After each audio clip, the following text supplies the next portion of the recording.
नवरात्रि का त्यौहार भारत में बहुत ही ज्यादा धूमधाम से मनाया जाता है और साल में ये 4 बार मनाया जाता है।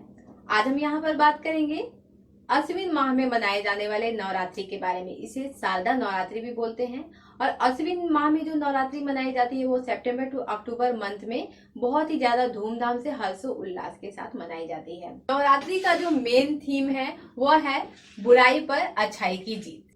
नवरात्रि और 10 दिनों तक बहुत ही ज्यादा धूमधाम से हर्षोल्लास के साथ हर साल मनाई जाती है।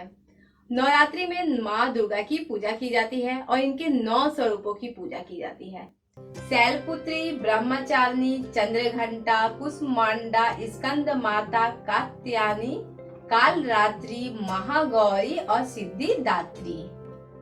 नवरात्रि के प्रथम दिन माता दुर्गा के पहले स्वरूप यानी कि माता शैलपुत्री की पूजा की जाती है। तो आज के वीडियो में हम ये जो शैलपुत्री नाम है इसके अर्थ के बारे में भी बात करेंगे, शास्त्र के आधार पर इसके अर्थ के बारे में बात करेंगे, प्लस वास्तविक आधार पर अगर हम इसके गहराई में जाएं तो इसके बारे में भी, इसके अर्थ के बारे में भी बात करेंगे।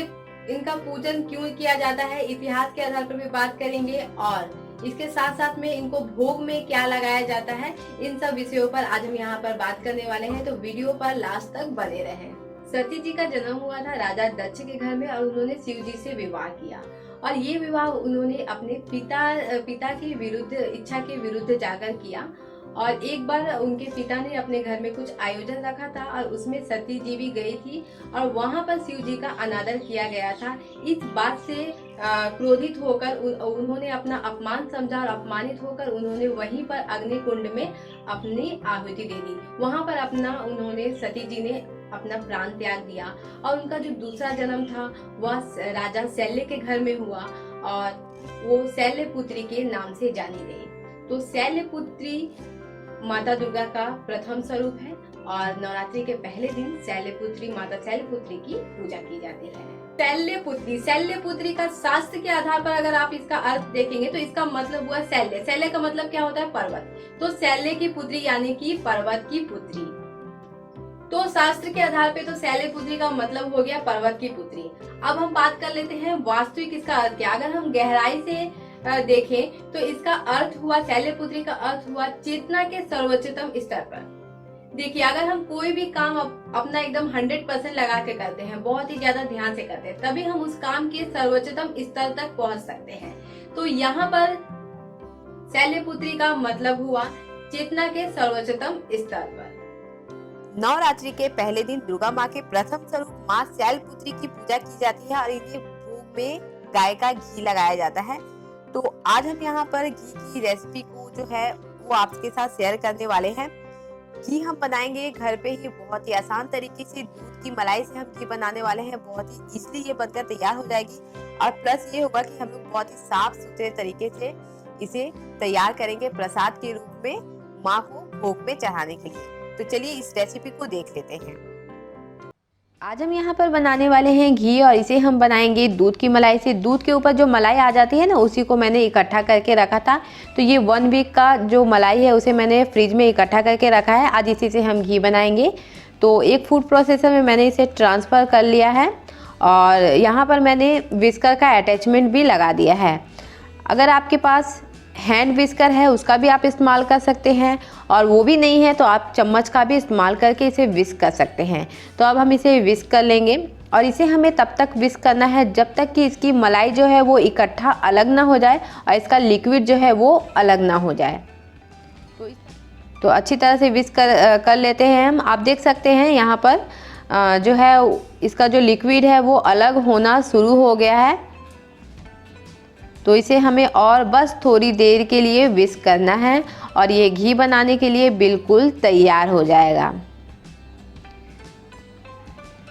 तो ये हमारा जो है मलाई जो है बिल्कुल अलग हो गया, लिक्विड भी अलग हो गया है। मैं आपको दिखाती हूँ इसके ढक्कन को निकाल कर।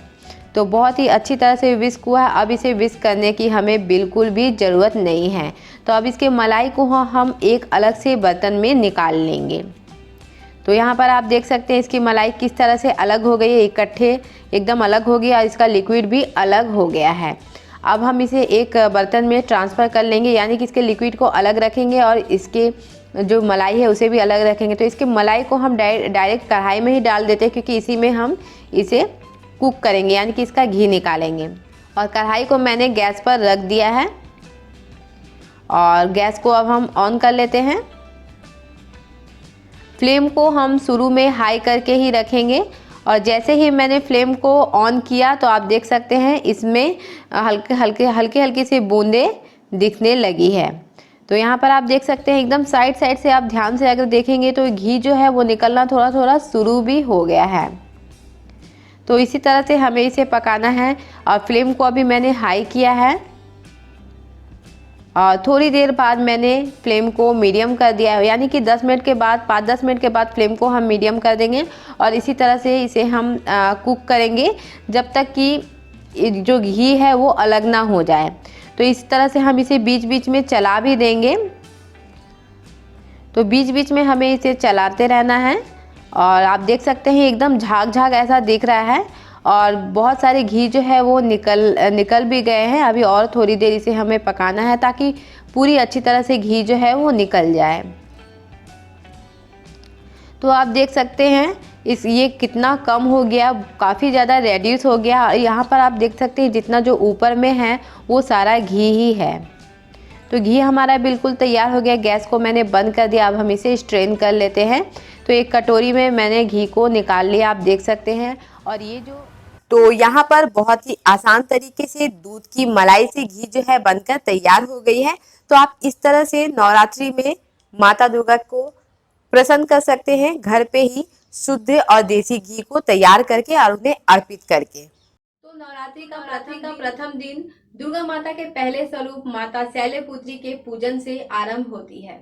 तो आज के वीडियो में हमने माता शैलपुत्री के बारे में जाना। नेक्स्ट वीडियो में हम जानेंगे माता ब्रह्मचारिणी के बारे में, जो कि माता दुर्गा का दूसरा स्वरूप है और नवरात्रि के दूसरे दिन माता ब्रह्मचारिणी की पूजा की जाती है।